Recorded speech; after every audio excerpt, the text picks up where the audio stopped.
Now tuned in to Coder Conversations. Catch up with us at coderconvos.com or email us at coderconversations@gmail.com. I'm Kevin. And I'm Brian Russick, co-host, drum teacher, drummer extraordinaire. You could book a lesson with me by going to brianrussick.com. And joining us today is award-winning filmmaker David Seth Cohen. Welcome to the show. Thanks, guys. Thanks for having me. How you guys doing today? Good. Thanks for coming on. Yeah, my We're pleasure. doing well. It's an absolute pleasure. So yeah, award-winning filmmaker. Give us a little bit of background on like some of your films and how you got into filmmaking. Oh man, I've been making films since I'm a kid. Wow. When I was maybe like 10 years old, one of my cousins,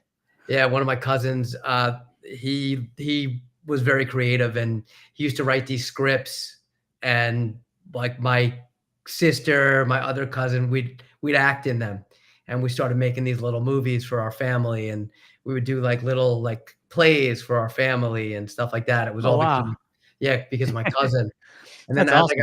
yeah. And then as I got older, I kind of like got out of it a little bit, like you go through life. I started playing sports and, school and then girls and whatever else. And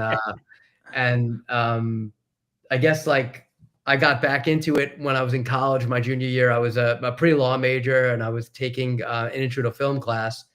And I got news from my parents that one of my friends passed away, who was an actor. Grew up on Long Island. Wow. His name was Brad Stoll. I was 21. He was 20 at the time. And I kind of decided to switch my major at that point and go into film and television, to the dismay of my family. And never really looked back. Graduated college, worked on the movie Big Daddy. Oh, the one with Adam Sandler? Yeah. Oh, yeah. Yeah. Then I went to Miami. I worked on a movie out there. I came back. I got a job at a TV station. I was an associate producer, worked my way up to producer, senior producer, executive producer, left the station in 2006, and I started to make a documentary that basically happened because of an experience that I had with Adam Sandler back on Big Daddy. And then after that, I made a shot of film in LA back in 2015. I worked on another documentary recently that's doing the festival circuit, and currently developing a bunch of other film and TV projects. Aside from that kind of world, I also do like branded video content and photography. So, Oh, wow. yeah, like commercials and promotional videos and that kind of stuff. And then of course, professional photography for all sorts of brands and whatever else. I've been doing a lot of nonprofit films too. I've helped raise nearly $100 million for organizations and for causes that need it. That's amazing. Yeah. And I love what I do. So, it's great, even though it could be really tiring. Every day is something different, and I really enjoy it. Awesome.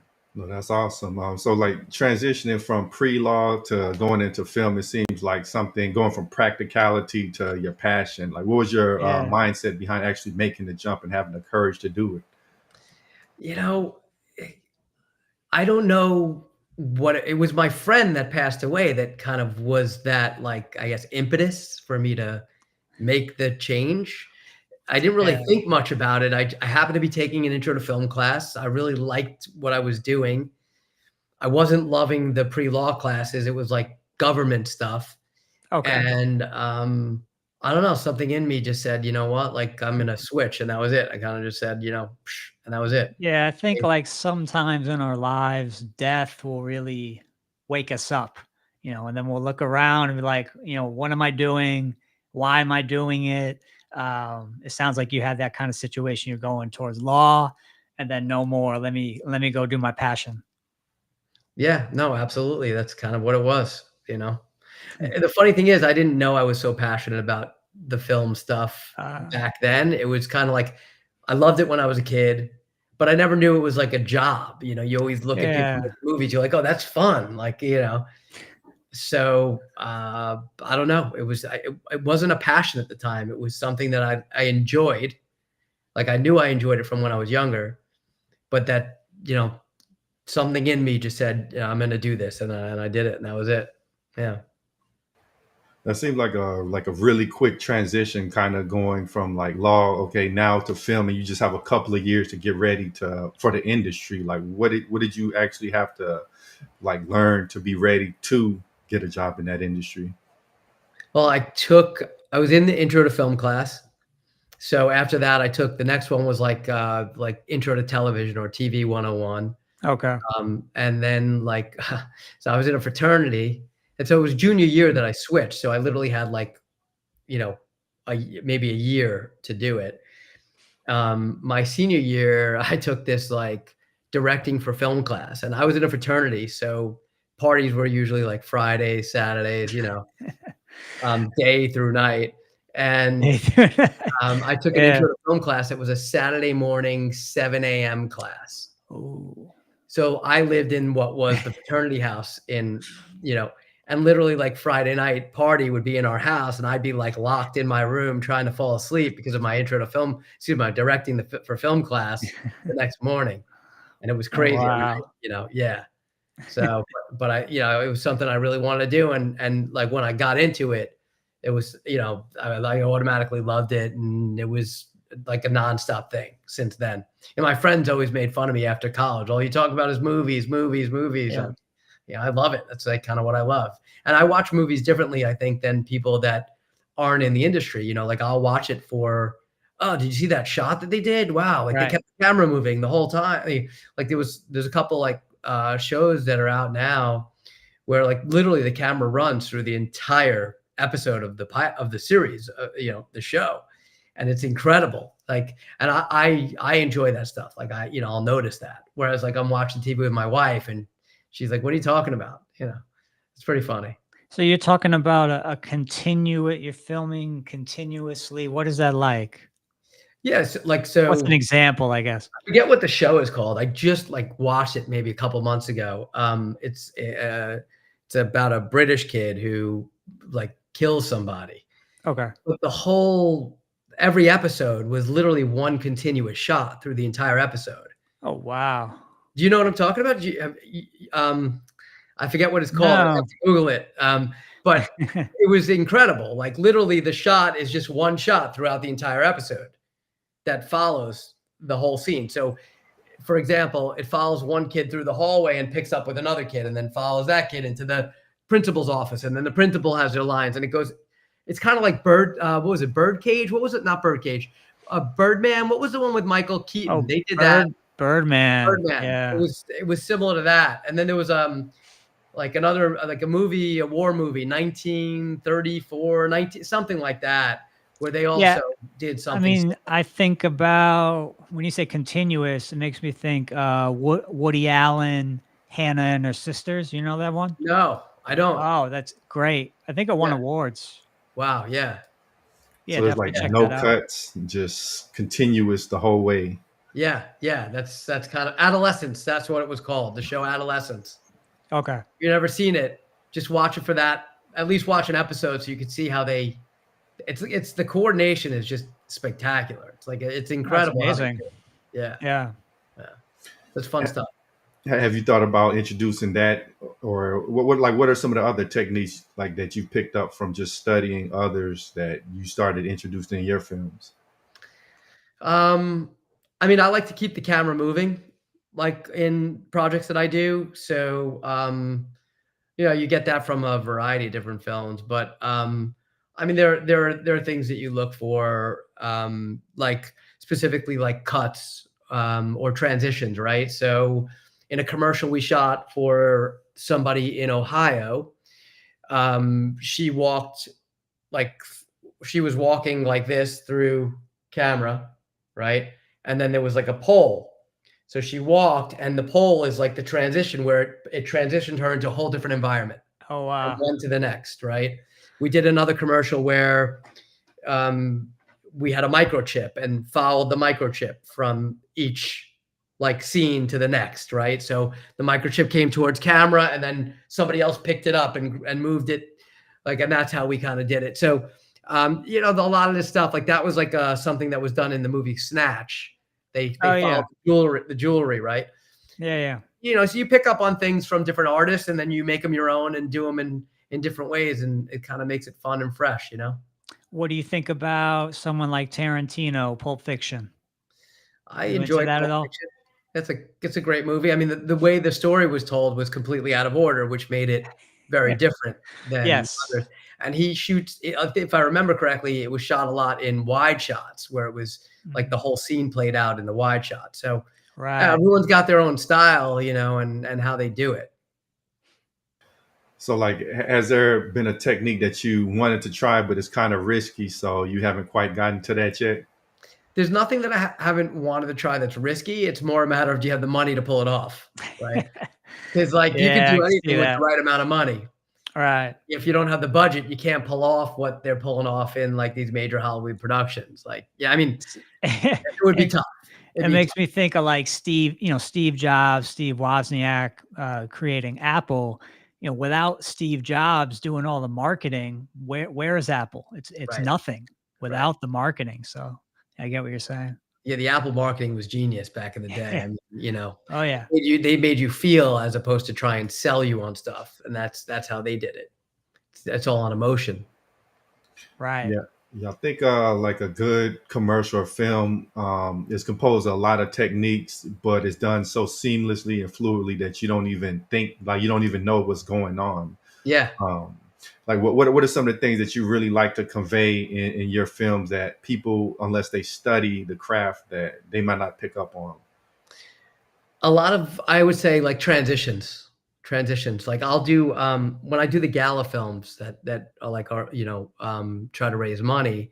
It's all on the emotion, right? You want to move people enough where they'll open up their wallets and give money to the cause, right? So I don't know that people pay attention to the beauty shots, let's call them, at all.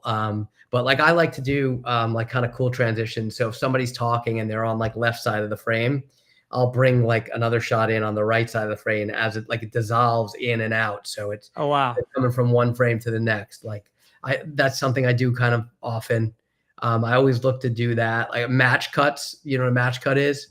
It's like, so No. if I'm centered in frame and I'm going to the next shot, they'll be exactly centered, the same Okay. as I am. Very cool. Yeah, we've done a bunch of that. You know, again, not like I said, everything's based on like budget and what you could pull off. You know, would I love to pull off more with larger budgets? Absolutely.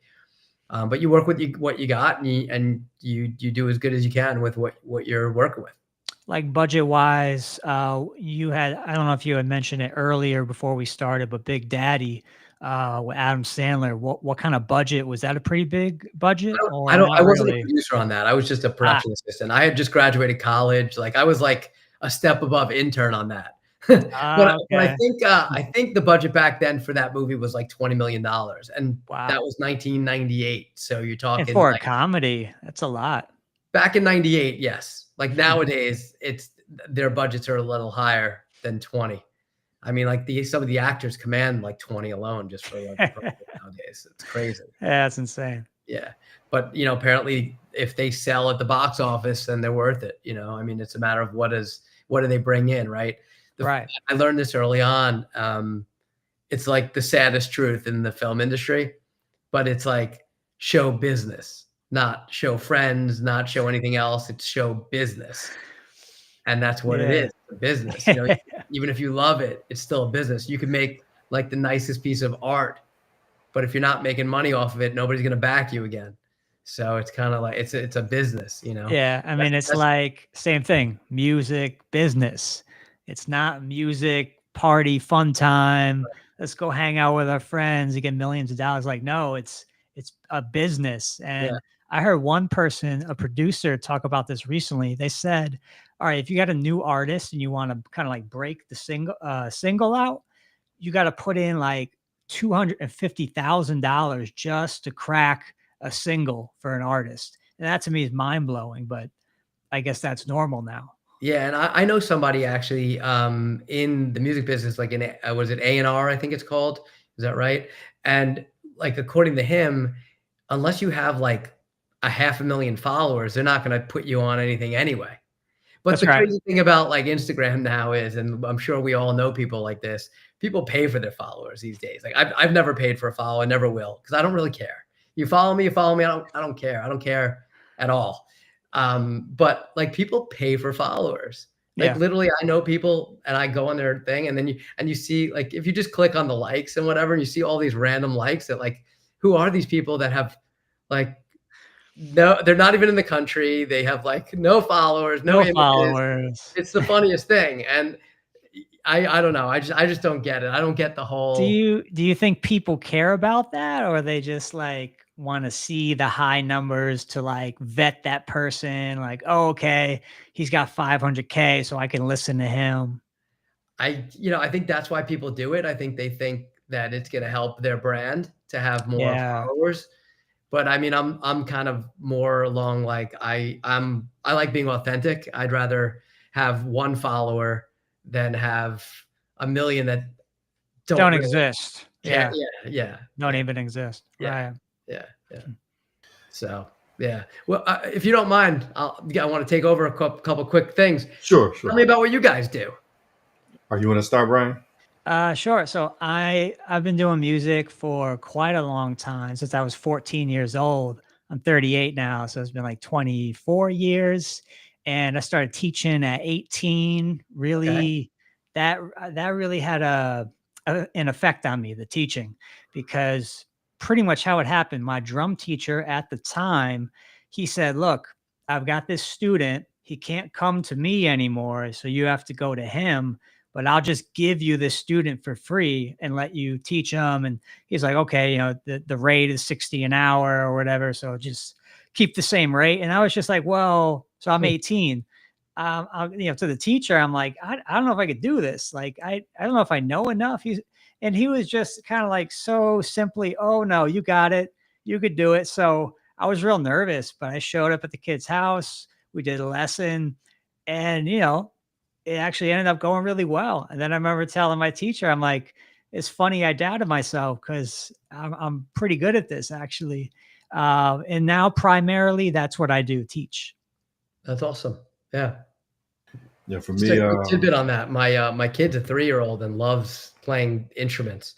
Like he has a ukulele that we bought him. We just bought him like this little mini drum set. It's like 3 drums.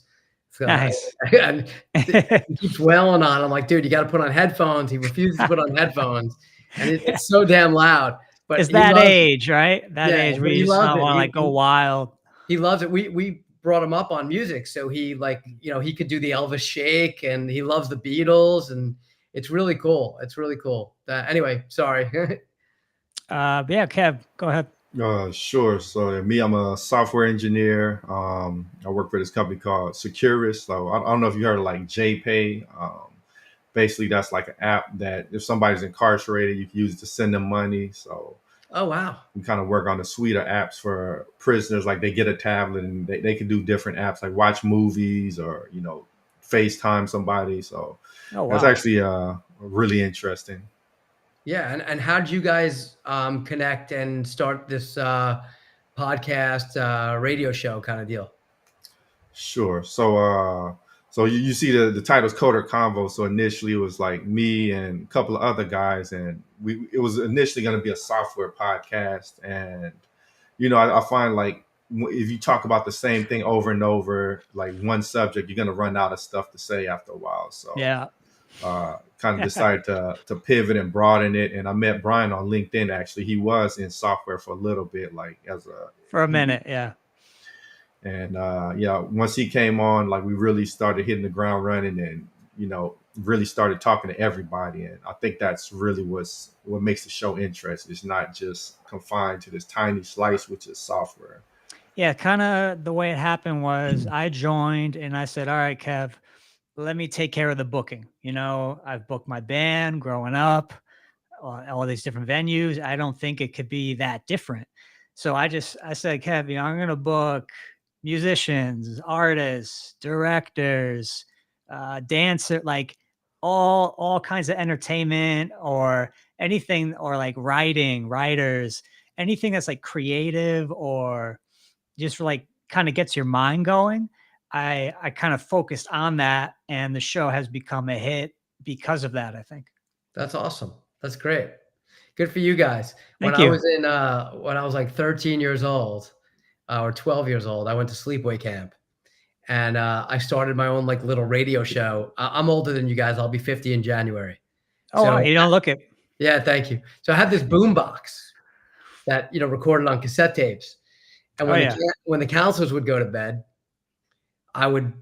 we would like gather in our bunk area, and I would do like this radio show where I would interview people, and like, you know, I used to call it the Dave Cohen show, and we would do it. Yeah. So we would have like a guest from the bunk, and then like everybody else would be the audience, and we recorded on the tapes. And I don't know where the heck the tapes are. I can't find them. And my parents left New York. We'll take your word for it. Yeah. Yeah. My parents left New York, and they're in Florida now. They got rid of everything when they moved. So it's like, you know, no chance to ever recover any of that stuff. But yeah, it was always cool. So. And where are you based out of? I'm currently now in New Jersey. But born and raised New Yorker, born in Brooklyn, raised on Long Island. I'm in Long Island right now. I was born in Bridgeport, Connecticut. Oh, how cool! So just across the water. Yeah. Oh, very cool, very cool. And where do you live on Long Island? Suffolk County. Okay, out east. Yep. So like out in the woods. Yeah. I grew up in Nassau and Plainview, right on the border. Okay. Yeah. Yeah. No, I live way out there. You know, going into Queens is like 2-hour drive. Wow. Yeah. I'm actually going to be in Montauk on Friday. Oh, wow. For a shoot. Yeah. So I'm going to the end. Far. Yeah. That's all the way at the tip of the end of the island. Yeah. Yeah. So cool stuff. Yeah, it's like something that I thought about is like if the internet was how it was when like I grew up, like I got a friend that's a real creative. You know, he could have probably blew up. Like now, I think things are different. Like you can just grab a phone, record something, and throw it online. So, like, how has the internet personally affected like what you do? That's a great question. I mean, everyone now is a filmmaker, right? I mean, or they think they are. So, you know, because anyone can record anything on a phone. You know, you got the portable device that can go anywhere and record anything. So, I mean, it's just, I think it's changed the industry a lot. You know, like big brands aren't getting as many commercials like through advertising agencies anymore. There's a lot of UGC style videos. It's basically like user generated content. So, you know, one of you guys can use a phone and get paid to do a commercial on your own and edit it quickly on like your software in your hand, and you'll get paid to do it. And I feel like a lot of the advertising dollars that were going to big agencies and whatever else are now going to users to generate. You know, also you got the world of now like influencers, which is influencer marketing. Yeah, I've been hearing about that recently. It's really big. Yeah. So, you know, that's a whole other form of celebrity now. And like everybody thinks they're an influencer if they have a couple of views, and particularly the ones that also pay for their own views think they're yeah, influencers. But and it's also funny with music, you know, it's like, okay, now you can record yourself just with, you know, with your iPhone or whatever. So everyone thinks they're a musician. So, you know, in the same way, okay, I got a phone, I'm a filmmaker, but not really. It's different. I mean, you know, in their own way they are.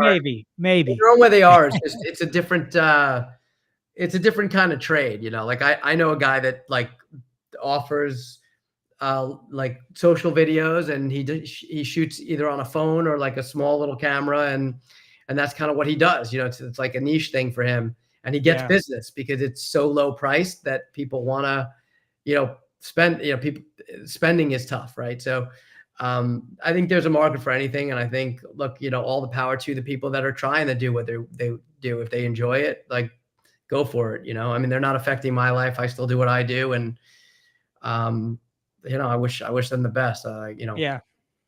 It's really interesting that you mentioned earlier that kind of like, you know, film is a business. And we recently had a voice actor on, and she pretty much told us that the voice acting industry is shifting more from characters to like the quote unquote authentic, like you mentioned, people just in front of the camera talking. Like people they don't necessarily want to be sold to. It's like they just want somebody that they feel they're in the living room with, just giving them what they perceive to be an honest review. Like, has this trend shifted what you've had to do in your films, or are you pretty much like a little bit isolated from that? I mean, I don't get asked to do that content that often. I still get asked to do, more of like the commercials and the promo videos and the gala films and that kind of stuff. But I know it's out there and I know that people want it. Can I do it? Absolutely. I can still direct something on an iPhone. I mean, I did a shoot at American Dream Mall about a year ago that was all iPhone. Wow. And I mean, we had somebody walking around with, like you see people holding the little mics nowadays. Like, we had the host hold the mic, kind of like one of those style videos, and we pulled it off. So I can still do whatever it is the client wants. I prefer the other route just because, it looks so much nicer. You can really make it look beautiful. It's more artistic as opposed to just kind of hustle. Right. Yeah. I think like with such of an abundance of content now available due to anybody being able to film, that's a lot to sort through. But have you seen anybody that's really caught your attention? Like even with this limited format, they're really doing something impressive. And like what separates them just from the, kind of like the glug of content out there? Yeah, I do a little bit of research. Like I'll go on Instagram and look at like a lot of the VFX stuff that's going on now, like the visual effects. I think it's pretty incredible what people do, and they show tutorials on how to do it. There's so many that I want to like learn and try how to do, but I just don't have the time. So now, we talking like AI stuff or not so much? that's a whole other animal, AI. I mean, what you could do with AI is pretty sick. I mean, incredible. It really is incredible. Yeah. I know how to prompt a little bit. I've never really made an AI film yet. There's a gentleman that I'm friendly with who actually just took over an AI filmmaker role at a big corporation. And if I ever needed like AI, I would probably reach out to him for help. But there are people that are now calling themselves specialists in AI filmmaking. It's a whole other ball game. Yeah. That's crazy. And I think as far as your question goes, there's nobody in particular that I follow, but I do watch a lot of like content, and I'm amazed by what some of these guys are doing these days. And it's incredible. I mean, those are the kind of people that I would hire if I needed specific VFX or something crazy like that. But the stuff that I do doesn't really necessarily need it, so to say. You know what I mean? It's a whole different style and of what people are looking for. Yeah, I think with AI, we recently had a visual effects guy on, and traditionally he would do things with the 3D rendering programs, things like Maya, Lightwave, etc. But now he could just do it in a snap of a finger, just prompting an AI, and it looks better than what he would get out of those 3D programs. So sometimes it does, yeah. And sometimes it takes a little longer because you got to prompt it. It not necessarily takes longer to create, but the prompting can be a pain in the neck. I mean, yeah. And AI is not perfect yet. You know what I mean? Yeah. It still makes mistakes. You put in something and it completely throws out something different sometimes. Like it'll get basic math wrong, I heard.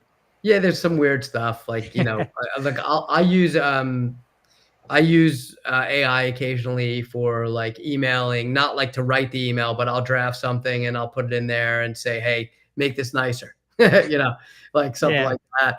And it's funny, like it just sometimes it just totally sounds AI, and I'm like, I can't use it. It doesn't sound you ruined it. Yeah.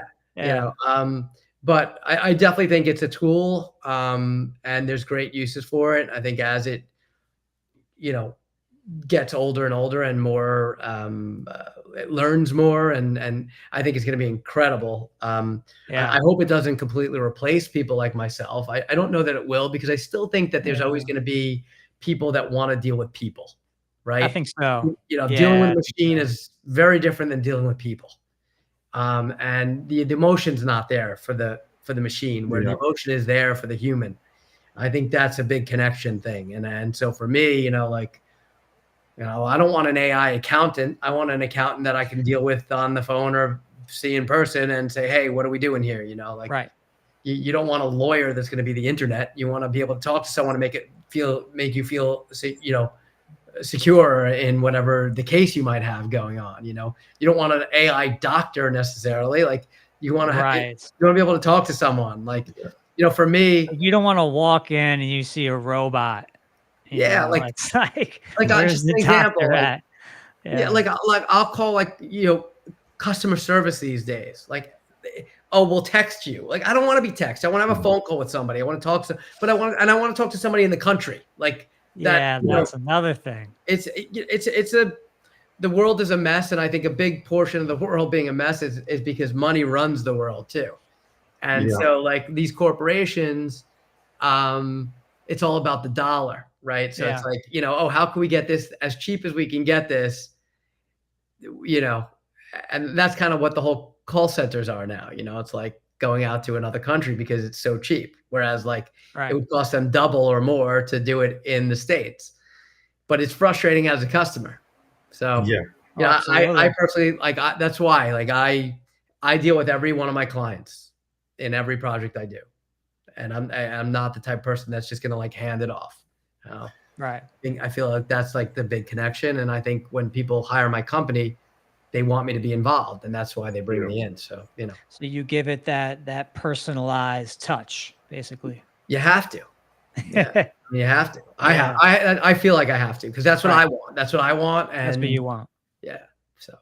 Yeah, that does seem like the big clash. You have like corporations. They want to, like you mentioned, get things done as cheaply as possible. They don't really care as long as it makes a dollar. But you have humans, on both sides of the equation, the consumers and the producers. They're craving authenticity, which means connection with a person. So like, how do you personally manage like the demands and rigors of corporate cost cutting versus you being able to produce something artistic that connects with a person? I mean, I do things based on a budget, right? So if a client tells me they have X, I make it work within X. If they ask me for a budget, then I'll always budget as high as I can, because I want to be able to do as much as I can do. But there's always a negotiation, but a lot of clients will tell you what their budget is, and then you just got to make it work within it, where you could make a profit, but you're also, creating something great for that client that, they're going to want to call you back. Yeah. I mean, what do those numbers look like, if you don't mind mentioning?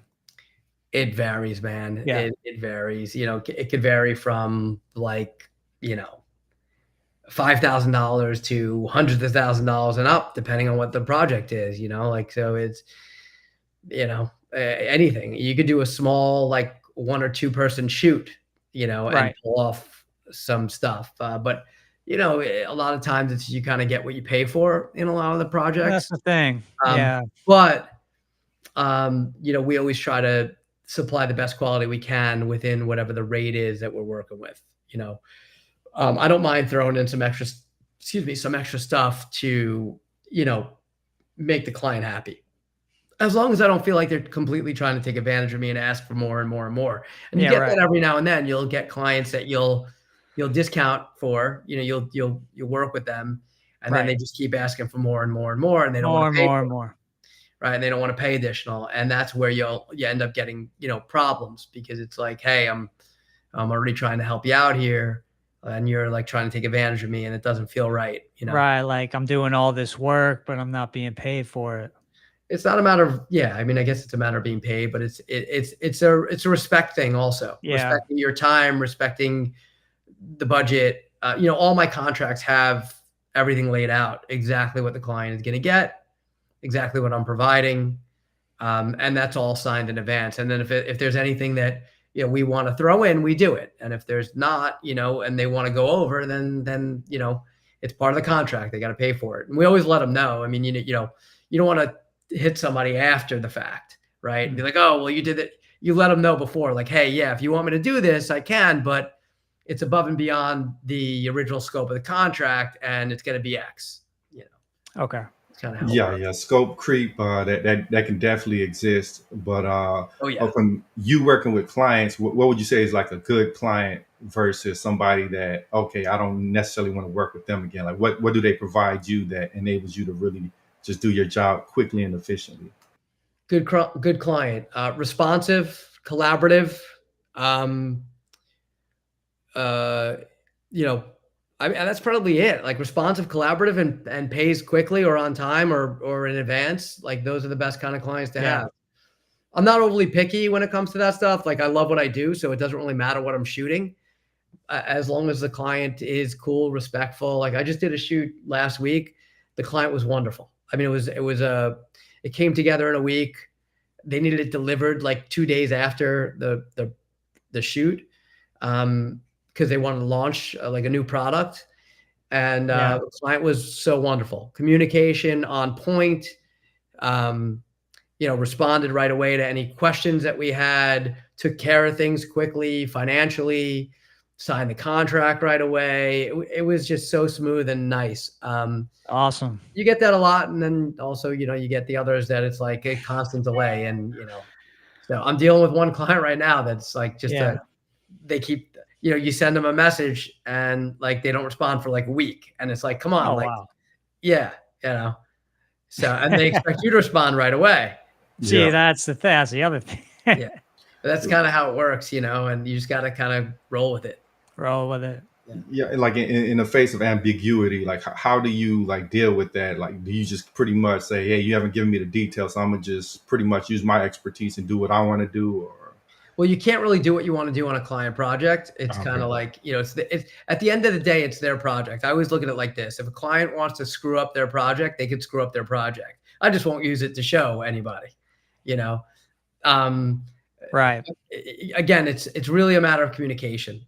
And, when a client's delaying, you just got to keep reaching out and pinging them every now and then and be like, hey, did you get the email I sent last week? If, can you let me know, where we stand on X, and that's what you got to do. And just, right. So you got to stay on top of it. Yeah. Yeah, absolutely. Yeah. I mean, you always get a deposit, like, we always collect a non-refundable, like retainer fee, right. For anything else. Smart. So, yeah, that's really smart. I mean, it's hard to work without that. Right. Because you could have someone say, okay, let's do this shoot on this day at this location. And then you show up and they're not there. Well, that never happened, but there is a cancellation fee built in, like, because what happens in the film world and production world is you have kill fees that you pay people. So for example, if I hire somebody and I'm holding them for a certain date, within a certain period of time, if I have to cancel on them, I have to give them some money, because at the end of the day, they're holding that date for me, and it's only fair that I, give them some sort of, fee for that. And, there's a specific amount of time built in, but, that's typically it. So in all contracts with clients, we'll have a cancellation fee built in, like within a certain amount of time, it'll be X. And if it's within even a closer amount of time, it'll be even a larger X. And that's kind of how it works. Yeah. Nice. Yeah. Because, look, if I hold a date for a client, I can't take another production that day. Right. Unless I send a second crew out. But most of the clients that deal with me, they want me on set. And so, it's kind of like I have to hold that as well. It's a bit of nutty show sometimes, but it works. So kind of a lot, it sounds like to me, a lot of it just comes down to money, the budget, whatever, the amount of money someone has to work on a specific project. Would you say that's pretty much the case? Yeah. I mean, the more money, the more tricks, the more things you could pull off, the more people you could bring on crew, the more equipment you could bring. Yeah. So it kind of just goes hand in hand. Like, you can't pull off CGI on a super low budget commercial. It's just not going to happen. Right. So in order to do certain things, you need to have a certain amount of funds to be able to pull it off. And so it's everything in the production world is relative to the budget. Okay. Yeah. Like something I've learned in the software world is just like, okay, let's say I'm creating software for a company and like checking the code, they don't like it. An attitude that I kind of have to have is, this is not my baby. It's not about what I want. It's about what the company wants.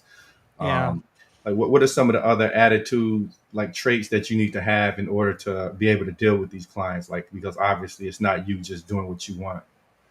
Yeah, no, it's pretty much that, like I had a mentor a while ago, and, I used to get like upset or angry, like when a client would want to change something that I really believed didn't need to be changed. And I go back and forth with the client like multiple times, like, hey, like, I don't think this is the right thing. And he said, he's like, they're paying you. Like, it's their video at the end of the day. Just let them do what they want. He's like, either way, you're going to get paid. Like, You don't get stress it. paid.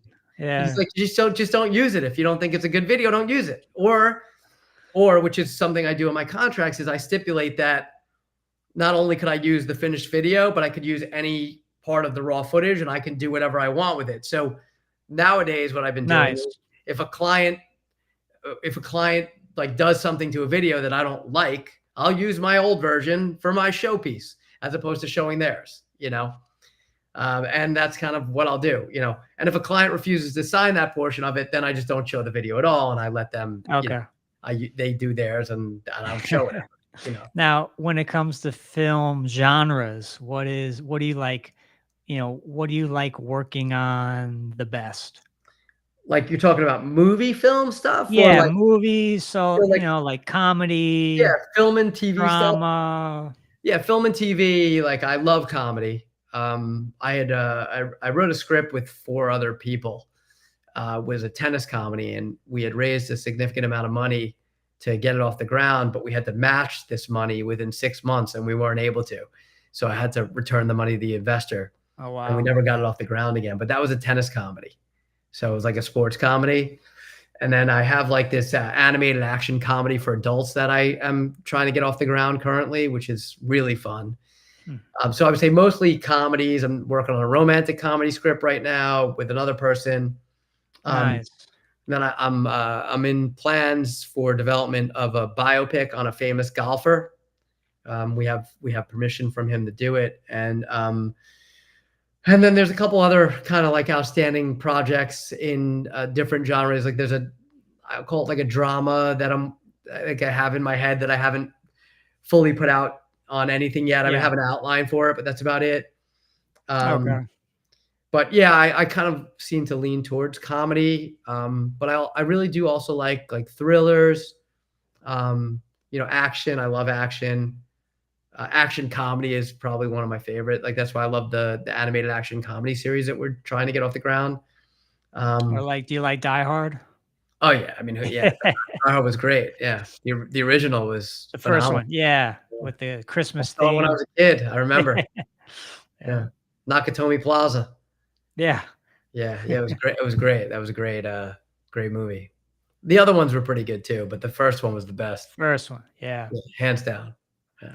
And like the what was the Keanu Reeves one, the Speed were a really good movie. I love those. Not movies. the second one, but the first Speed. Yeah, Speed. The first one was great. Dennis Hopper was awesome in that. Yeah. I think it was Dennis Hopper. Maybe not. Who was the other guy? Is it Dennis Hopper in that? Do you know what I'm talking about? I can't remember. I'm gonna look it up right now. Who was in that? Let's see. You're talking about Speed 1? Yeah, Dennis Hopper was in it. Yeah, that was right. Okay, good. I was right. Yeah. So those are how about you guys? What kind of films do you guys like? What do you watch mostly? Kev, what would you say? I don't really watch TV. I just watch like YouTube clips, TikTok. Oh, okay. Yeah. Short form content. Yeah. My attention span is, it's limited. Yeah, pretty limited. All right, fair enough. Yeah, for me, movie-wise, like I had mentioned earlier, Woody Allen, Hannah and Her Sisters. There's a lot of Woody Allen movies that I really like. I haven't seen them all, but there's something about the way he shoots a movie and directs people that I really like. Very cool. Let's go. How about music? That's an easy topic for you. Kev, you want to go first? Sure. So I listen to kind of like a lot of different stuff, but I guess primarily like funk fusions, kind of like that genre. I really like the bass guitars. I actually got a couple of them in the background there. Obviously some rap, gospel, R&B, just guitar music, just different things, but primarily like I guess like the fusion funk, that kind of thing, some jazzy kind of thing. Very cool. Yeah, for me, definitely jazz fusion. I love, I don't know if you know him, he's a drummer, Tony Williams. he played with Miles Davis when he was 17 years old. Wow. So that gives you an idea of, the level of musicianship. So yeah, I like fusion, jazz, rock, of course, pop, Michael Jackson. I feel like you can't really get better than Michael. He's just incredible. The production and the way that he used to write songs. I don't know if you know this. He would kind of like hum out the bass line and hum out the guitar lick and the synth and the piano. And he'd do this all vocally and layer it on itself. I think I heard a version, it was either Billie Jean or Beat It. And it was him doing this a cappella. And it just totally blew my mind. That's awesome. Yeah. He was a talented guy. Yeah. Yeah. That's cool. And what about you? Like, I like almost all kinds of music genres. Like my favorite bands, like I love the Beatles. I mean, I think they're so good. I actually enjoy, you're a YouTube guy. So if you like watching YouTube, Google like people watch it, people listening to the Beatles for the first time. It's actually really cool to watch these guys react videos. React to it. Yeah. Beatles. Did you like the movie that they put out across the universe? I didn't see it. I've never seen it. Oh man. Yeah. Yeah. But like Billy Joel, I'm a big fan of, Led Zeppelin, love a bunch of like 80s music. I grew up on 80s music. So what about like Pink Floyd? Yeah, I saw Pink Floyd 2 nights in a row at Giant Stadium in 1994. Wow. Really cool concert. That's awesome. Pink Floyd, love Floyd. They're excellent. Their drummer, Nick Mason, he's up there. He's one of my like top 5. Oh, very cool. The Pink Floyd drummer. Yeah. Great drummer. Yeah. I love Tom Petty, was great. One of my favorite artists. Sad to see him go. Yeah. He was excellent. I mean, what a voice. He was so talented, that guy. Oh yeah. And then like, I mean, I kind of like everything. I mean, I like old school, like Sinatra. I'm kind of all over the place, like Elvis. And what about like hip hop, like Tupac, Wu-Tang, Biggie? Yeah, I listen to some of that too. Yeah. My wife's a hip hop fan. She listens a lot more than me, but I do like hip hop. I mean, I grew up on like the 80s, 90s, like DJ Jazzy Jeff and the Fresh Prince. Yeah. So old school. Yeah. Like Rob Bass, It Takes Two. I grew up on that kind of stuff, and then into the 90s and stuff. Boys to Men. Yeah, not so much. No, my wife likes them. She likes what's that group? NSYNC or whatever. Oh, NSYNC. Yeah. Backstreet Boys. She likes Backstreet Boys. I will say this though: the production on the Backstreet Boys songs is incredible. Oh no, listen, their music's good. It's not bad music. It's it's just stuff that she likes that I wouldn't like necessarily put on. I mean, if you want to talk like old school, like romantic stuff, I grew up on like my parents playing Barry Manilow. Like Neil Diamond. I love Neil Diamond's great. He's an excellent voice. And then like my parents played Air Supply when I was a kid. Like I grew up on I had uncles that would play like Styx. So like Come Sail Away is one of my favorite songs, like, I grew up on a whole bunch of music. There was always music playing. That's awesome. So that's what I'm saying. Like even like old school, like Beethoven and Mozart, like everything. Chopin, I love like movie music, like theme songs from films, like that are beautiful. So I'm kind of all over the place. I have like a playlist on Amazon, and my Amazon playlist has like 3,000 songs or something ridiculous. Like that. Yeah, and it's all over the place too. Like you'll hear like the Yoda theme from Star Wars, and then you'll hear like Ice Cube, like or LL Cool J. It's kind of all over the place. You know what I'm saying? Tone Loc, like, love Tone Loc. I was a huge fan of those. Funky Cole Medina and all that stuff. Brings me back. Yeah. Yeah, I like that kind of. That's my era. Beastie Boys, freaking Beastie Boys. Yeah. So do you play at all? No, I played the trumpet when I was a kid, but I sucked. That's a tough instrument, man. Yeah, I was never good. I could play a little piano by ear. I can hold a beat like on the drum set. So you have enough coordination to get like the bass snare, Yeah, I could do like a you know. And I took my kid recently to a class. They were teaching them ta. So it was cute. It was like, you know, they played We Will Rock You, ta. Oh, Right. So he does very that. cool. It plays ta. It's cute. Yeah. Nice. Yeah. Music's great, man. It's like, you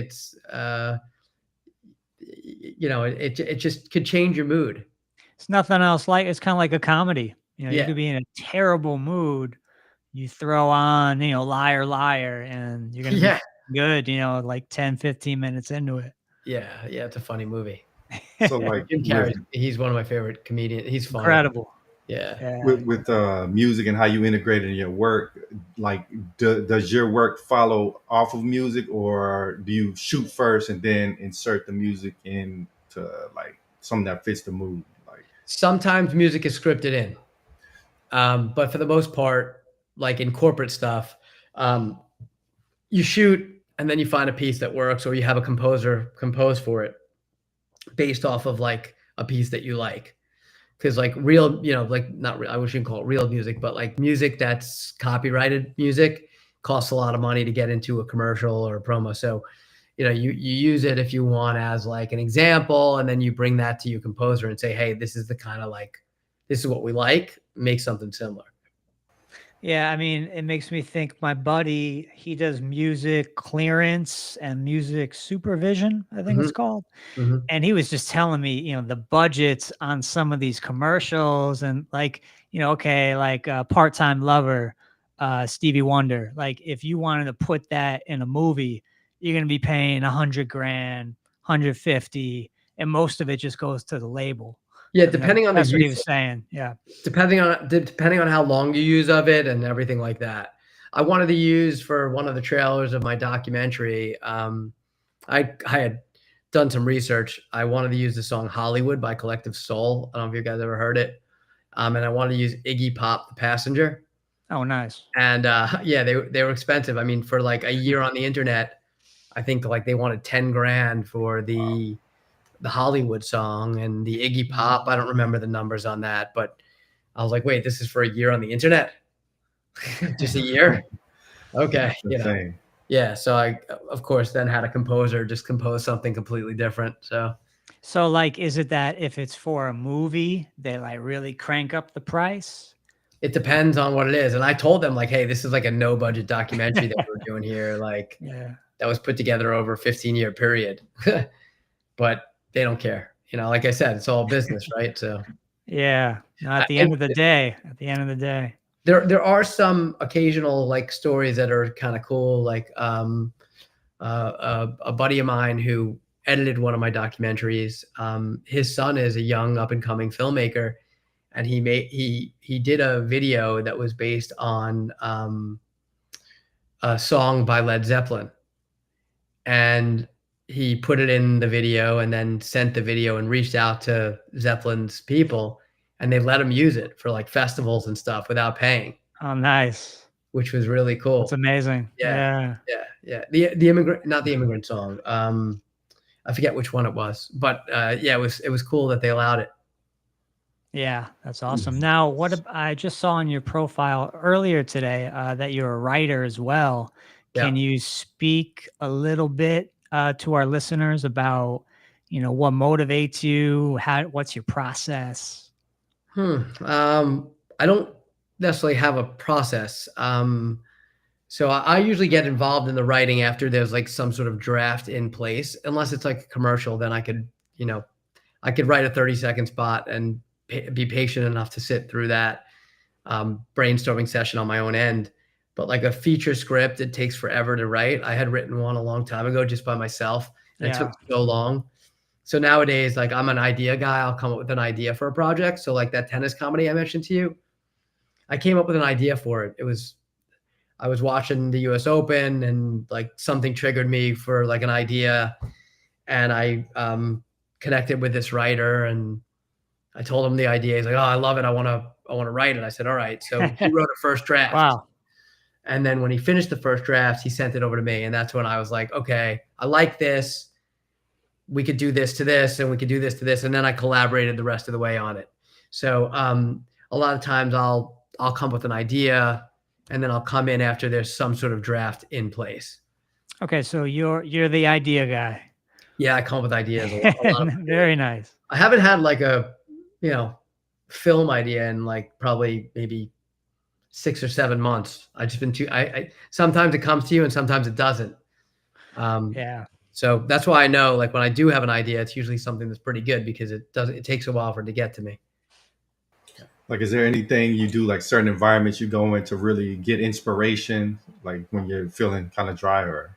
No, it could just be anywhere. Like, the one of the last ideas that I had, I was like, it was like right after COVID or like during COVID, and I was just talking to my wife and we were, discussing something, and it triggered an idea for me. I was like, oh, this could be a good movie. And then I wrote it down. Nice. And I outlined it, and I haven't. That's the one I was mentioning that I haven't started developing fully yet, aside from an outline. Right. But yeah, like I just it came up with this idea and went with it. Yeah, I need to find the right person to collaborate with on that one because it's something that I think if it's done right, it could be a significant like career changing project. Right. So I haven't like moved on it yet. I need to find the right writer to come in to help me on it. Someone that could write something that has like a ton of heart, but that also could add humor to it because it has to have humor as well. Gotta have the humor. Yeah, I get you. So, yeah. So I got to find the right person to collaborate with on that one. Well, I would say for my final question, so you've been in the film industry for a long time. You've accomplished a lot. But in terms of legacy, have you pretty much accomplished everything, like all the major milestones that you want to reach? Have you reached them, or is there anything left that you really want to do before, you can say you've pretty much done what you wanted to do? Definitely not reached my legacy stage of my career yet, in my mind.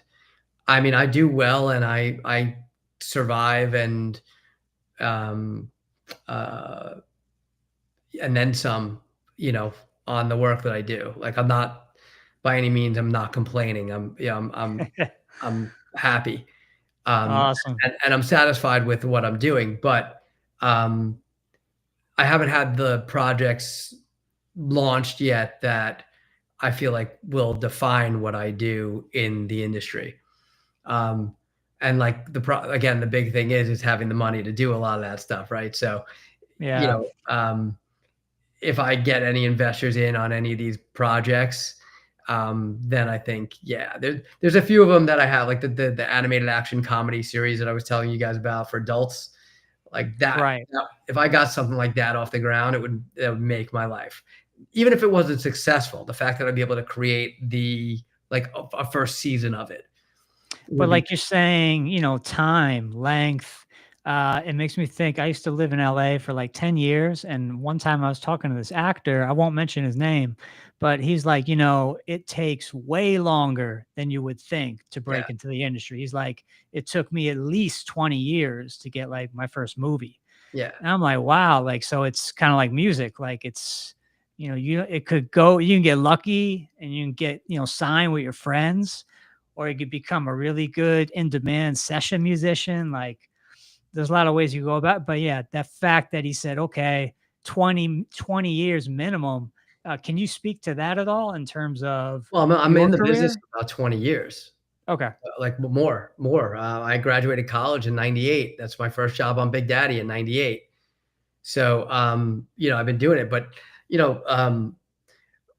at first it was very hard to get jobs, like doing what I was doing, and then I kind of like fell into the TV station. I was there for a few years, and then I got into my own company, and the company that I'm doing, it didn't steer towards the film and TV world. It was more branded content and stuff like that. So it's a different animal, Right. In my mind, I've always wanted to actually make movies and TV series. I actually just produced a pilot for a TV series last week, which now has to be edited. We had enough funds to get the shoot off the ground, and now we need to edit it. It's actually a really cool concept. It's called Auto Samaritans, and it's basically like these people that own like really fancy cars take these children, teens with either disabilities or, you know, other situations for joyrides with these cars. And it was really cool. We had a beautiful location, and yeah, it was really fun. I mean, we had like some sick cars there. It was like there were McLaren, and then there were like, so like there was like a new McLaren, and then there was like a 1940 something Ford. Like it was all these different really cool cars. That it was just, it was incredible to be there. And like the kids had the greatest time. The smiles on their faces made the whole production worth it. And it's one of those feel good shows that, you know, we're trying to put on. So yeah, you know, we'll see what happens with that. But yeah, no, you know, the answer is I'm not there yet, you know. Yeah, but no, I can. Every day I'm moving towards it. You know what I mean? I can really appreciate your drive. I could tell you're really passionate about this stuff. Thank you. Thank you. Yeah, man, we're getting to the top of the hour. Whenever your show comes out, man, maybe you should come back and you can promote it. You got it. That'd be great. But before we get out of here, did you want to leave our audience with any closing thoughts? And where can we find you at? My website is davidsethcohen.com, DAVIDSETHCOHEN.com. You could find like some video stuff on there and photography and whatever else. And then there's also a contact page if anybody, you know, needs to do a production of any sort. Just shoot over a message and we'll respond, you know, within like 48 hours to it. So yeah, anytime. That's it. I don't really have any closing thoughts. I mean, I guess the one thing I would say is, you know, whoever's listening to this, if there is something that you want to do with your life, just keep doing it until you hit the point where you feel like you made it, you know, and just keep going. Just keep going. Great advice. Absolutely. And it's definitely a pleasure having you on the show. And I'd like to thank everybody for tuning in. We'll catch y'all next time. Thanks, guys. Great meeting you.